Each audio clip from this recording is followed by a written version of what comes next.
মনে মনে খারাপ কিছু চিন্তা করলে গুনাহ হবে কিনা দেখতে হবে। এই মনে মনে খারাপ চিন্তার ধরনটা কি। কোন কোন ক্ষেত্রে মনে মনে খারাপ চিন্তা করছেন, পরে গুনাহ তো হবেই না, উল্টা বরং সওয়াবও হইতে পারে। এটা আবার কেমনি? এটা আমি বলতেছি, আগে উল্টাটা বলি। কেউ মনে মনে কোনো মহিলাকে নিয়ে বাজে চিন্তা করলো, কোনো মেয়েকে নিয়ে বাজে কল্পনা জল্পনা করলো, তাহলে তার আমলনামায় এটা গুনাহ লেখা হবে, কারণ সে মনে মনে জেনা করেছে।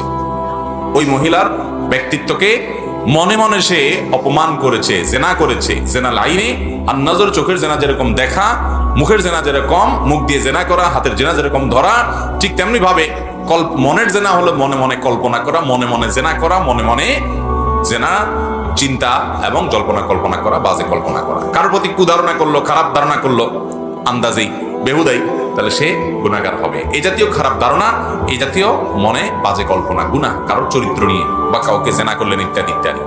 তবে মনে মনে আপনি একটা খারাপ কাজ করবেন চিন্তা করছেন যে আমি অমুক খারাপ কাজটা করব, প্ল্যান করছেন যে করব, কিন্তু কাজটা আপনি করেননি। আপনি একজনকে মারবেন নিয়ত করছেন যে আমি তার উপরে আঘাত করব, এটা তার উপরে জুলুম হবে, গায়ের জোর আছে, এই জন্য তার সামান্য ভুলের কারণে তাকে আপনি মারবেন প্ল্যান করেছেন। আপনি মদ পান করবেন প্ল্যান করেছেন, আপনি যৌতুক নিবেন নিয়ত করছেন, এরকম খারাপ কাজের নিয়ত করছেন।